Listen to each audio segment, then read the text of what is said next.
going to try to stay here. We got crock pots in the background. That's all right.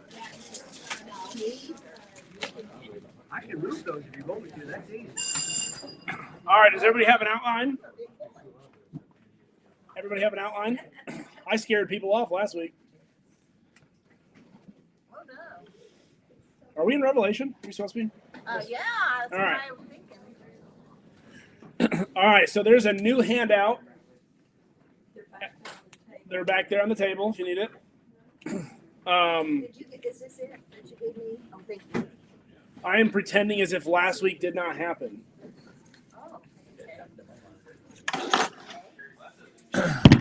Actually, last week was really good. Stella kind of opened my eyes a little bit in the fact that, sometimes I assume things and I assume knowledge.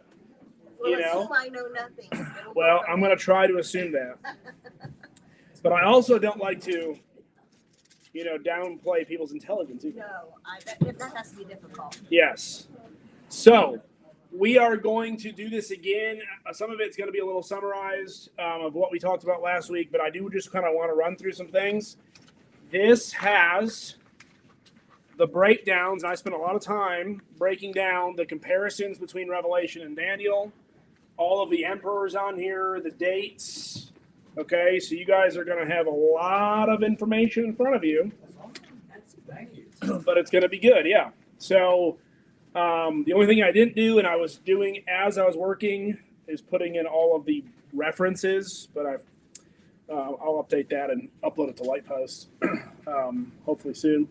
But so week 2, we're going to kind of restart just a little bit, but it's not going to be too hopefully unbearable.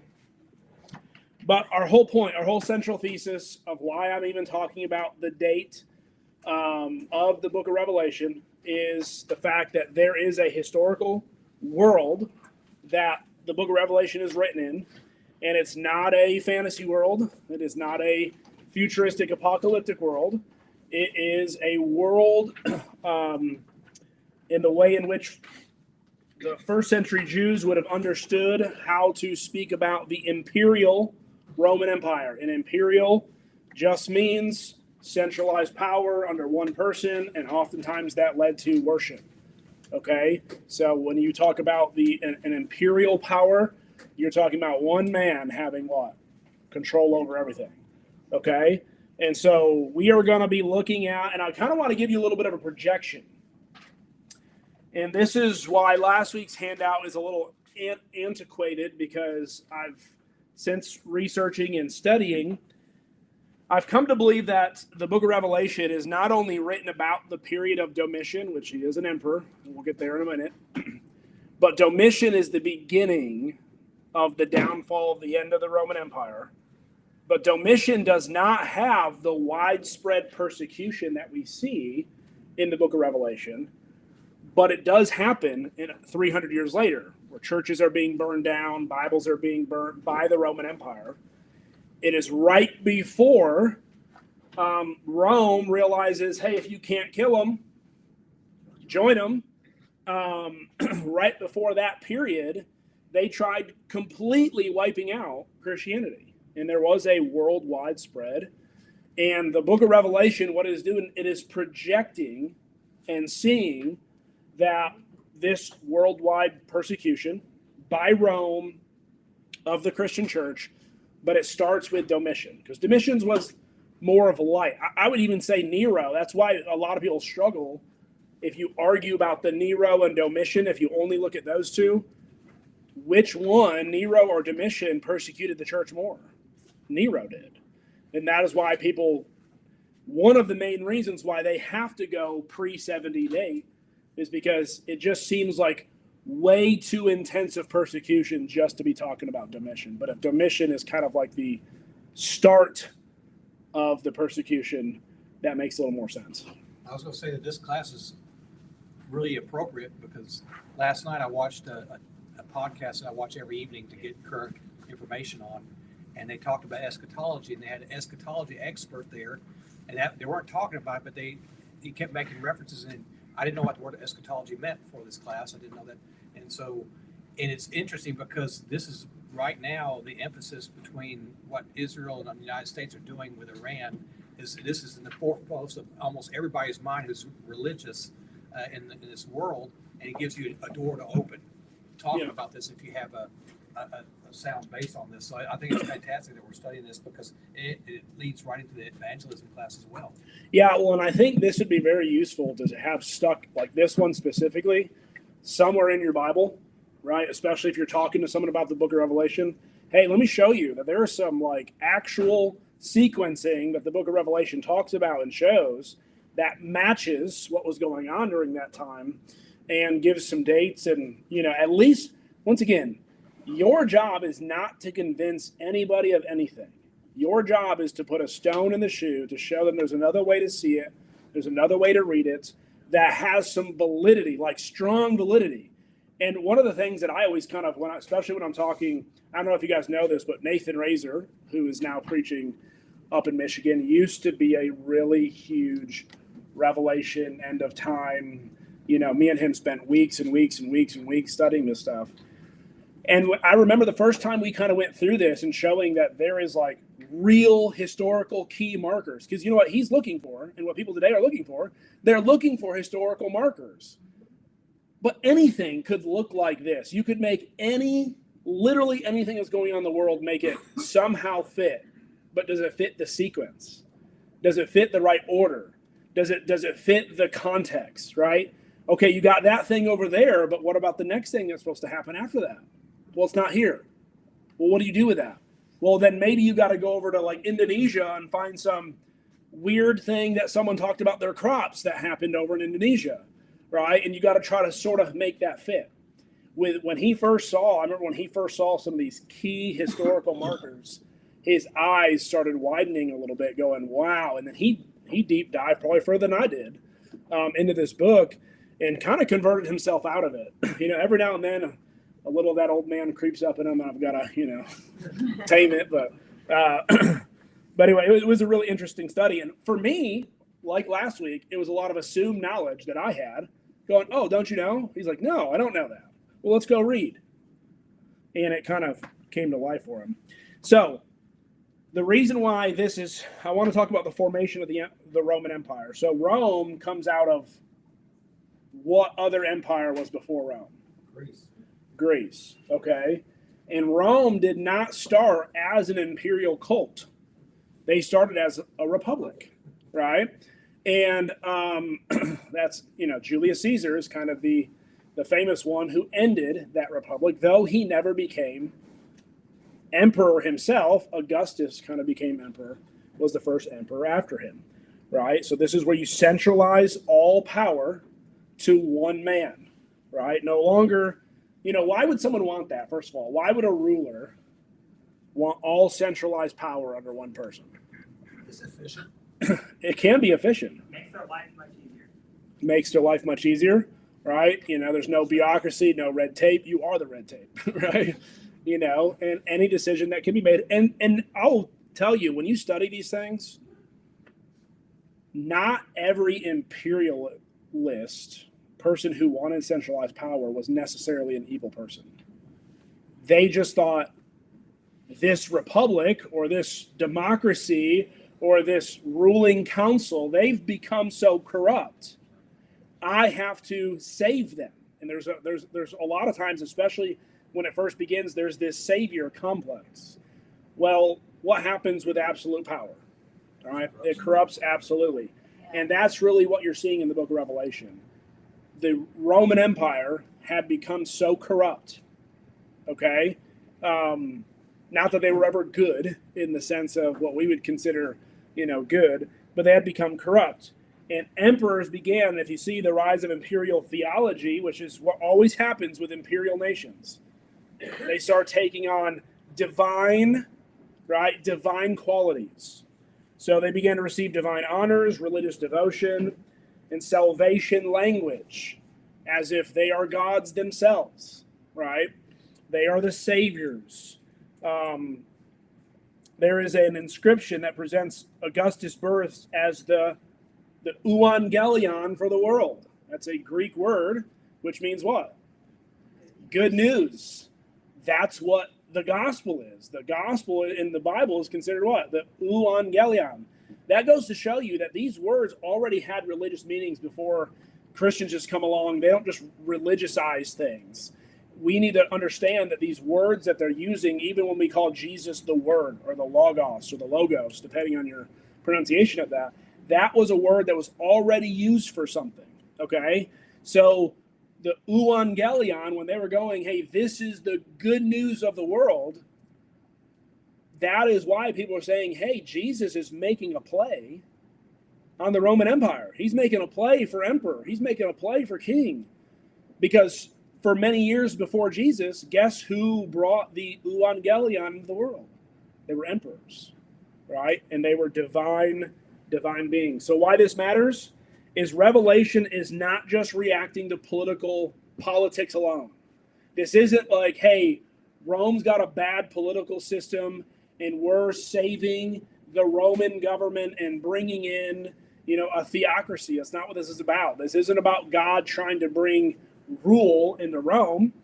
It is the fact that it is confronting a system where power equals authority plus worship, and then loyalty became religious participation. Okay? So their religion became imperialism, which we talked a little bit about this last week. When Rome first conquered other nations, what did they allow them to keep? Their religion. But once Rome centralized all their power and imperialism became the religion, what is that?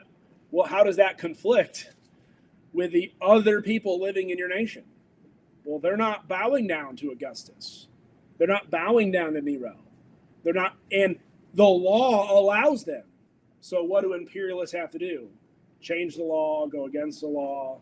They have to get divine credence. A lot of times they have divine revelation themselves. So what the book of Revelation is we talked about a little bit about this on the first week, that apocalypsis, it is what is really going on here. What are the true powers behind it? Okay? So let's go into the next page here, and here's a quick sequence. Now, I don't know why I didn't put the dates next to this one, but the dates will be on the next couple pages. So Augustus is your first emperor. Julius Caesar never truly became emperor. Augustus became emperor. Now, he is considered, by and large, Julius Caesar is considered the first emperor. Yeah, depending on which historian you're speaking of. Was he one of the generals? He was a general in the Greek army, right? Under Alexander the Great's army that he built. No, Alexander the Great had been dead for many I know years. that, but I mean, that's what eventually became Rome, was that kingdom.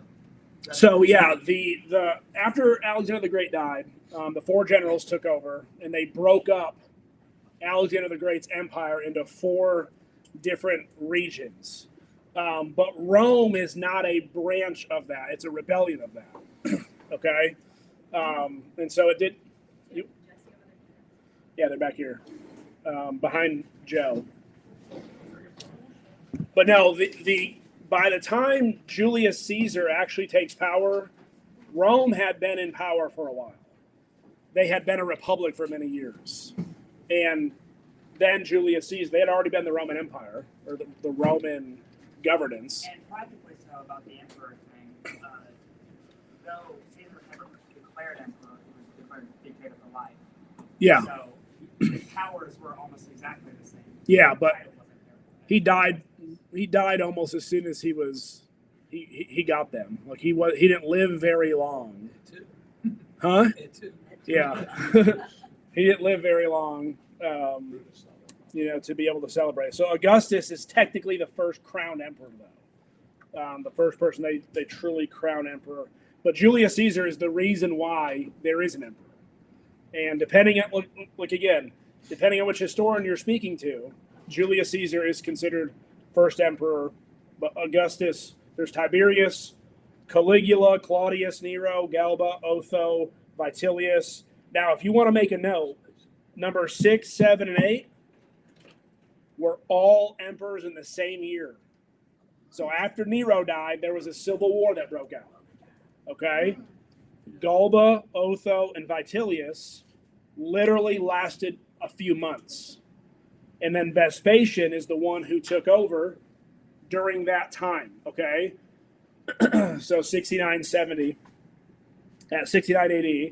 And then Vespasian is the emperor who was in charge, who was in control when he sent his son Titus, who was the general of his army, to be the one who destroyed Jerusalem in AD 70. He's the one who destroyed the temple.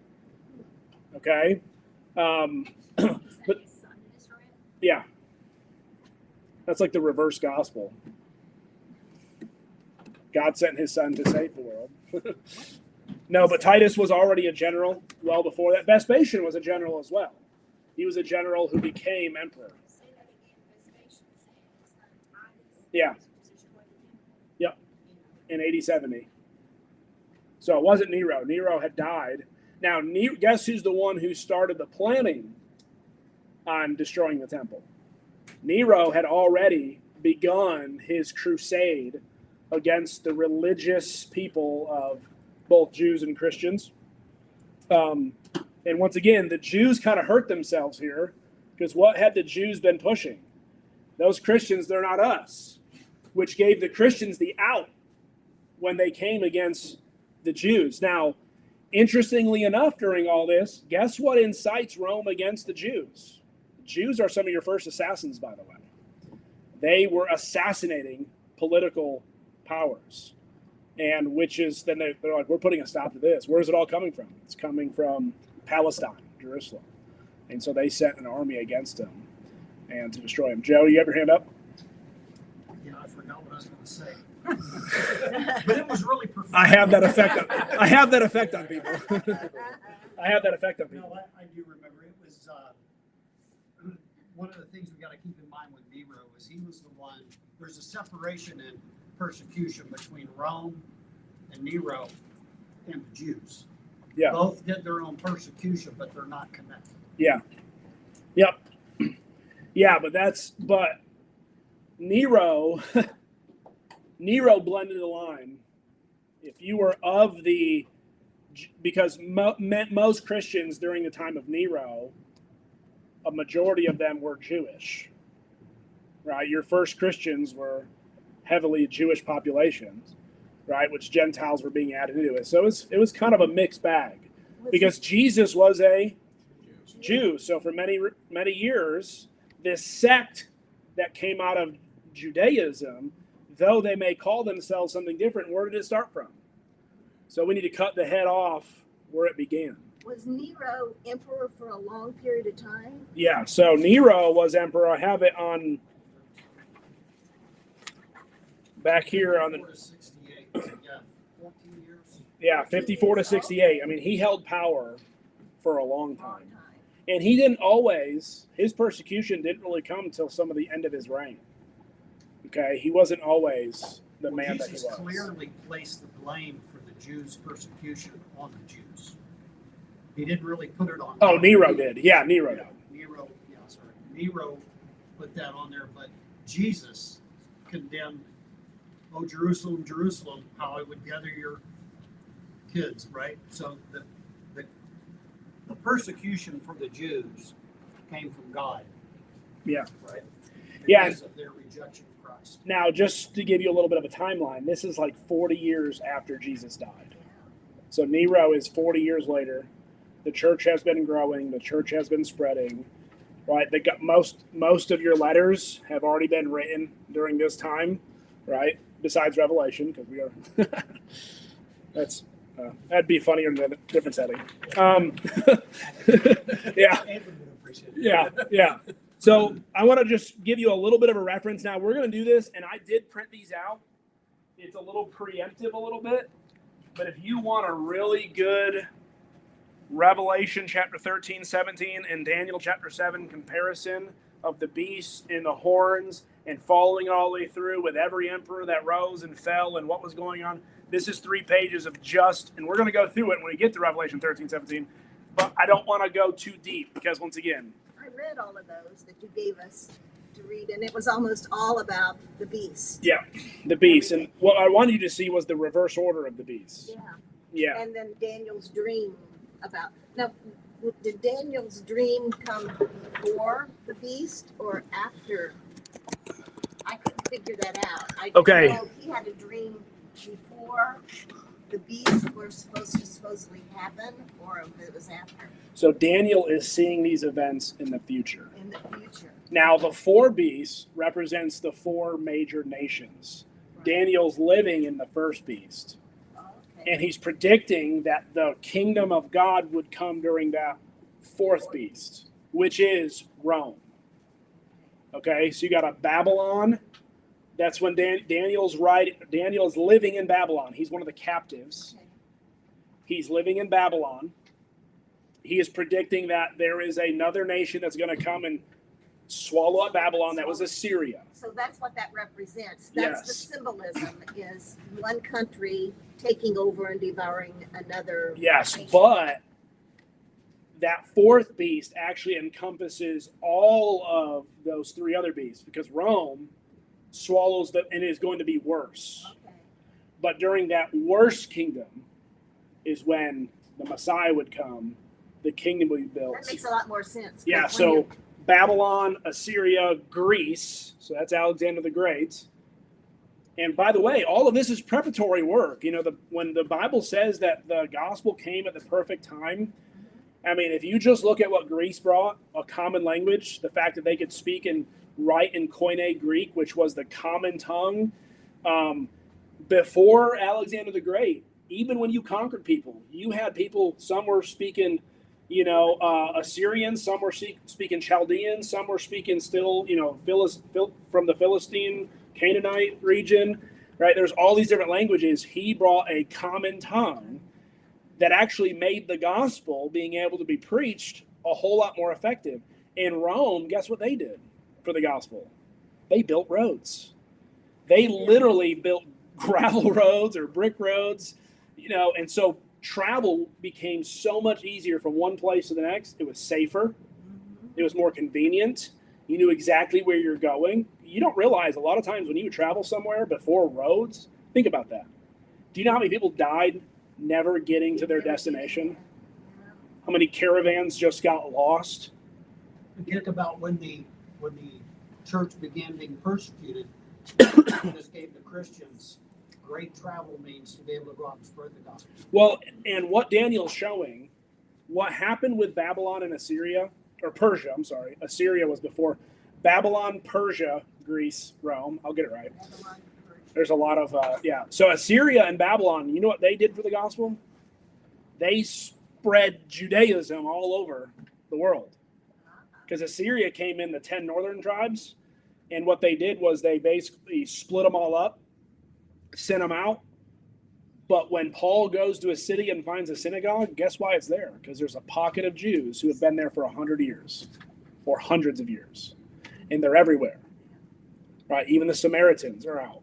That's what's called, by the way, when you're reading in James 1, the dispersa, they were called the dispersa. They were the ones who were dispersed. They were not Palestinian.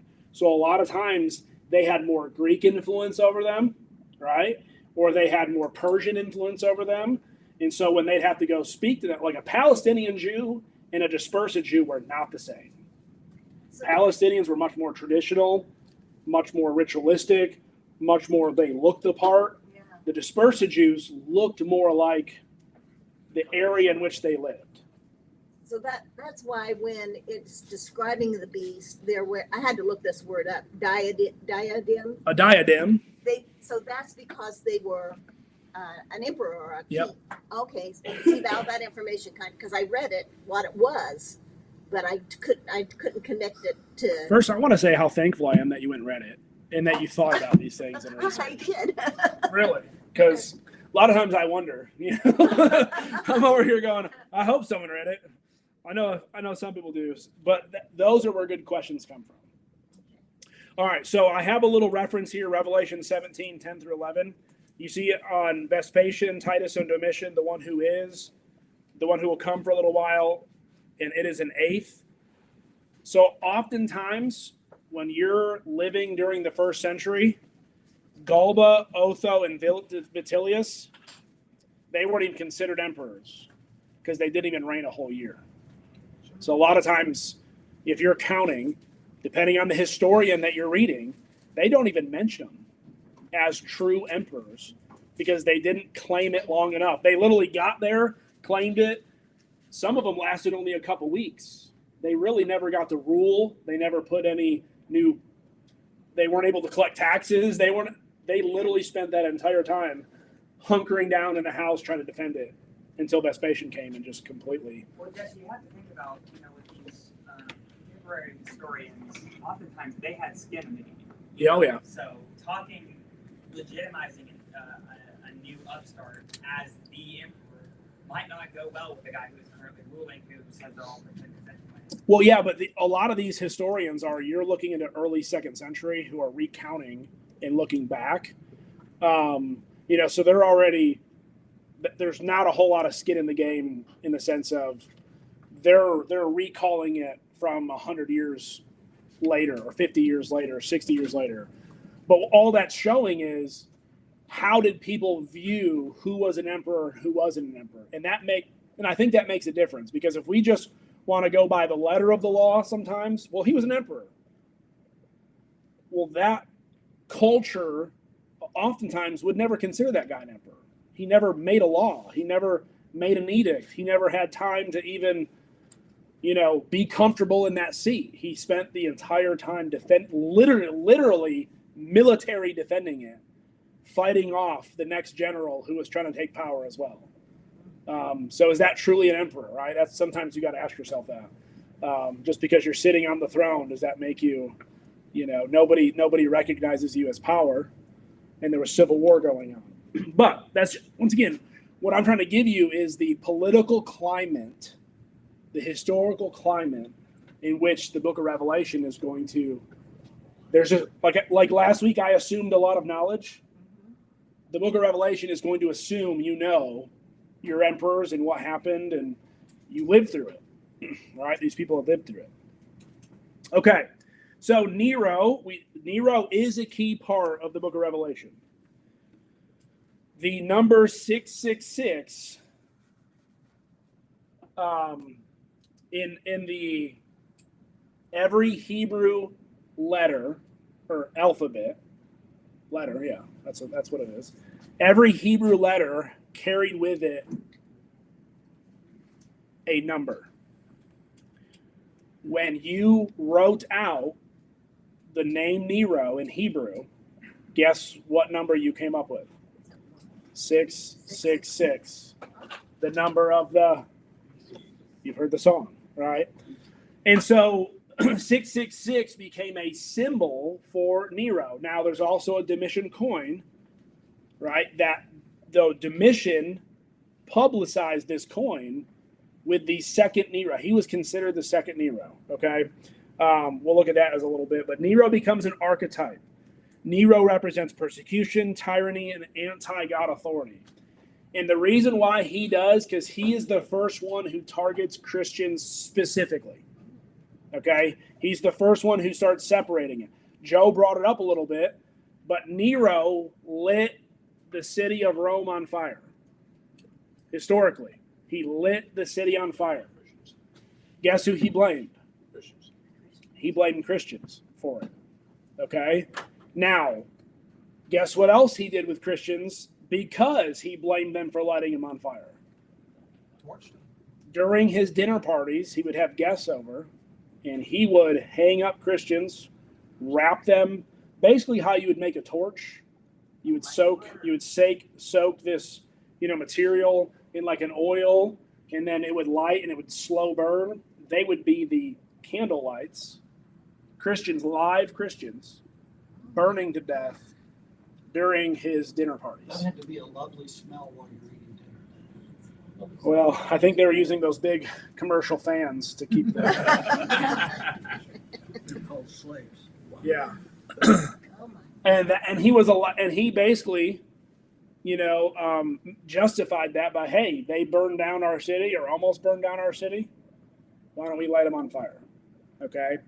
So for Christians, Nero is ever in the background of their mind, and especially when there was a prophecy that Nero did not actually die and that he was going to come back. And when Domitian kind of took on that second Nero character position, people were terrified. Okay? People were terrified of that.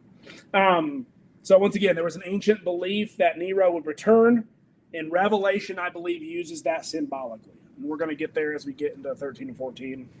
So the beast, but the true thing that we want us to understand is that the beast survives through reoccurring rulers. The beast doesn't go away.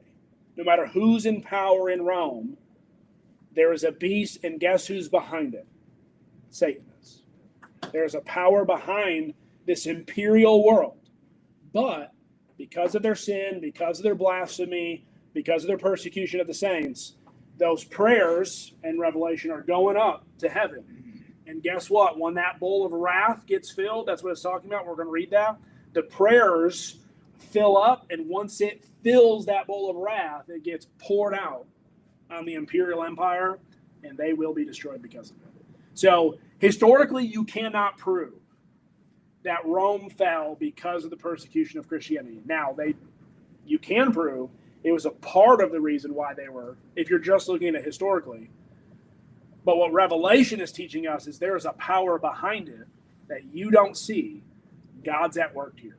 It's kind of like, hey, who's the one who persecuted, the Israelites during the 70-year captivity? Well, it was Babylon. But if you didn't know, have a prophet saying it's not actually Babylon, that's God using Babylon, you would just assume Babylon destroyed. Same thing with Rome. When they get destroyed, God's saying, now I'm not only predicting it, I'm going to cause it. It's going to happen. And it's because of their persecution of my people. Okay? All right. Question so far. Is this helping you a little bit? I wish Stella was here. Is this helping a little? I'm assuming that from what I read, that when it was talking about the beast, that at the end there was just one beast. Yes. And that's what this is representing. Rome. Rome is the one beast in which the kingdom, not that there would be no beast after it, but that would be the beginning of where the kingdom of God would build its kingdom, and no other kingdom would be able to stand against it. Right? Okay. So the year of the four emperors, like I said, we talked a little bit about that.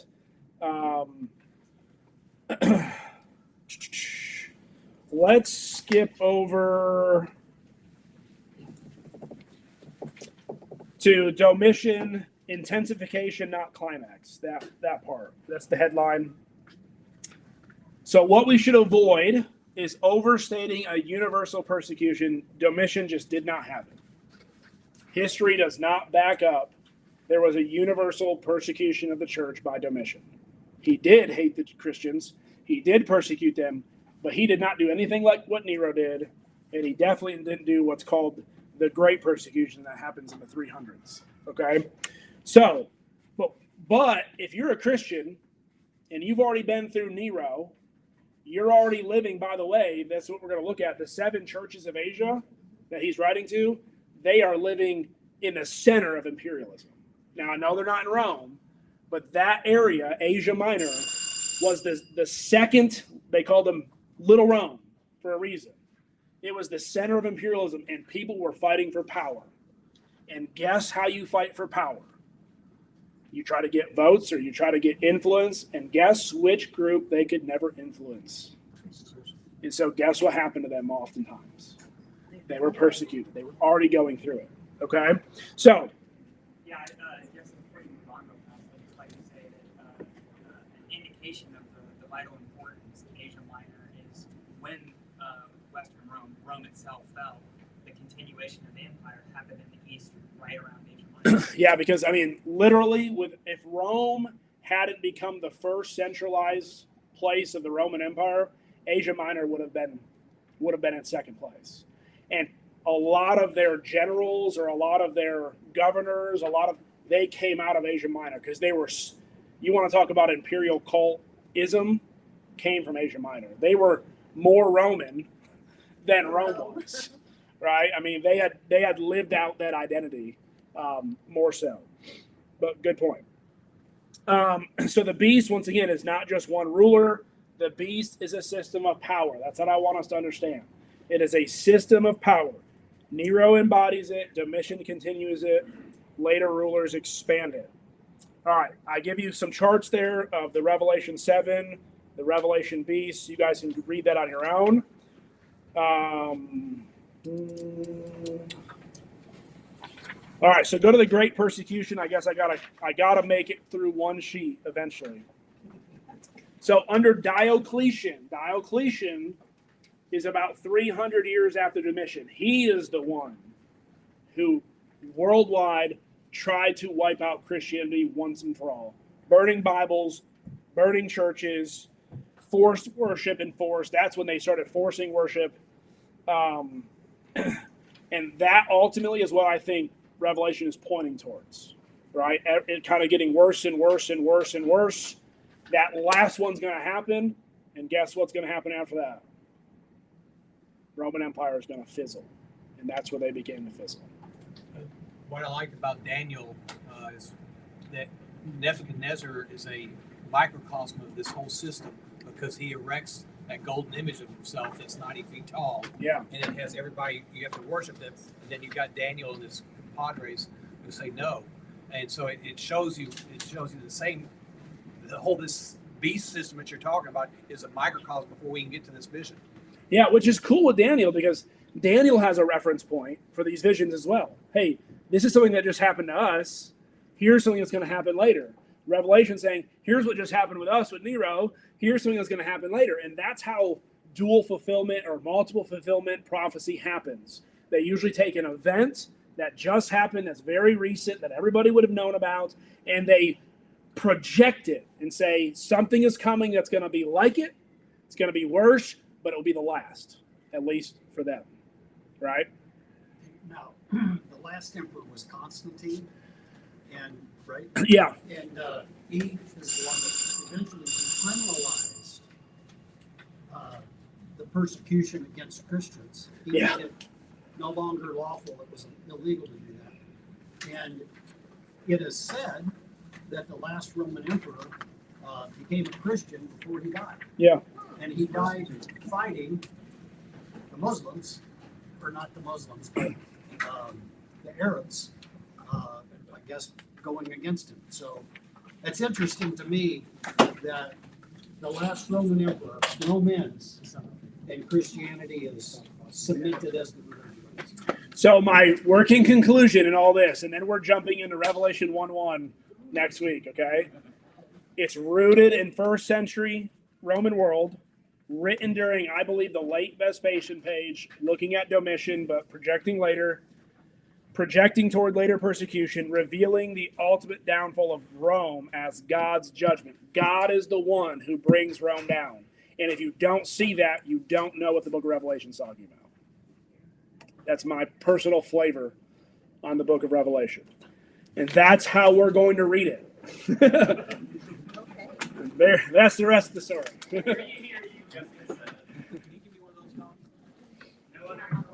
Yeah, and if you want one of these extra outlines, they're right here.